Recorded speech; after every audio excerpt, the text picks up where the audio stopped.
ఈరోజు మనం green chicken ఎలా తయారు చేసుకోవాలో చూద్దాము.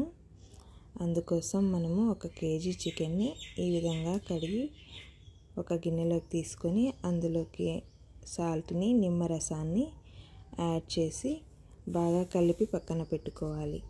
తర్వాత మసాలా కోసం కొంచెం పుదీనా, కొత్తిమీర, గ్రీన్ చిల్లీ, కాజుని ఒక ప్లేట్లోకి తీసి పక్కన పెట్టుకోవాలి. మసాలాకు కావాల్సిన పదార్థాలు పెరుగు, onions, ginger garlic paste, garam masala, pepper powder, జీలకర్ర పొడి, బిర్యానీ స్పైసెస్ని రెడీ చేసుకొని ఈ విధంగా ప్లేట్లోకి తీసి పెట్టుకోవాలి. ఆనియన్స్ను కూడా కట్ చేసుకొని ఒక కప్పులో పెట్టుకోవాలి. తర్వాత ప్యాన్ని స్టవ్ మీద పెట్టుకొని అందులోకి ఆయిల్ని యాడ్ చేసి అది కొద్దిగా వేడెక్కిన తర్వాత బటర్ని కానీ నెయ్యిని కానీ యాడ్ చేసుకొని వేగిన తర్వాత బిర్యానీ స్పైసెస్ని ఇందులోకి యాడ్ చేసుకోవాలి. అందులోనే ఆనియన్స్ని యాడ్ చేసి కొద్దిగా కలుపుతూ వేయించాలి. కొద్దిసేపు వేయించిన తర్వాత ఇందులోకి పసుపుని యాడ్ చేయాలి. తర్వాత కలుపుతూ వేయించి గోల్డెన్ బ్రౌన్ కలర్ వచ్చేంత వరకు ఆనియన్స్ని ఈ విధంగా కలుపుతూ వేయించుకోవాలి. తర్వాత జింజర్ గార్లిక్ పేస్ట్ని యాడ్ చేసి పచ్చివాసన పోయేంత వరకు కలుపుతూ వేయించుకోవాలి. తర్వాత మనం ఇందులోకి కేజీ చికెన్ని ఈ విధంగా యాడ్ చేసుకోవాలి. యాడ్ చేసుకున్న తర్వాత వెంటనే వాటర్ని యాడ్ చేసుకోవాల్సిన అవసరం లేదు, ఎందుకంటే చికెన్లోని వాటరే సరిపోతుంది దీనికి.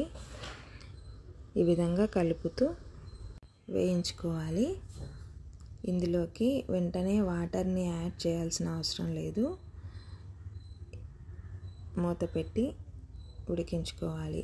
ఆలోపు మనం మిక్సీ జార్ని తీసుకొని ఇందులోకి కాజుని, గ్రీన్ చిల్లీని, కొత్తిమీరని, పుదీనాని యాడ్ చేసుకొని కొద్దిగా వాటర్ యాడ్ చేసుకోవాలి. ఈ విధంగా మిక్సీ పట్టుకొని పక్కన పెట్టుకోవాలి. తర్వాత మనం చికెన్ని వాటర్ అంతా అయిపోయేంత వరకు ఈ విధంగా ఆయిల్ బయటికి వచ్చేంత వరకు వేయించుకున్న తర్వాత జీరా పౌడర్ని, పెప్పర్ పౌడర్ని, గరం మసాలాని యాడ్ చేసి బాగా కలపాలి. ఇందులోకి పెరుగును కూడా యాడ్ చేసి కలుపుతూ వేయించుకోవాలి.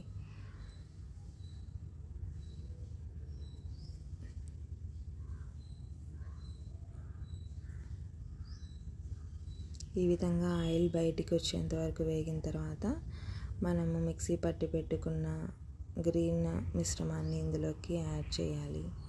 ఈ గ్రీన్ మిశ్రమాన్ని అప్పటికప్పుడు మిక్సీ పట్టుకోవాలి, ఎందుకంటే ముందుగా మిక్సీ పట్టుకుంటే అది బ్లాక్ కలర్లోకి వస్తుంది.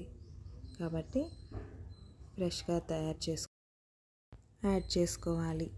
ఈ విధంగా ఇందులో కూడా ఆయిల్ బయటికి వచ్చేంత వరకు కలుపుతూ వేయించుకున్న తర్వాత స్టవ్ ఆఫ్ చేసుకొని సర్వ్ చేసుకోవడమే. గ్రీన్ చికెన్ రెడీ అయిందండి. ఇది మార్నింగ్ తయారు చేసి పెట్టుకొని ఈవినింగ్ తింటే చాలా టేస్టీగా ఉంటుంది. మసాలా అంతా పీసెస్కి పట్టి చాలా టేస్టీగా ఉంటుంది. మీరు కూడా ఒకసారి ట్రై చేయండి.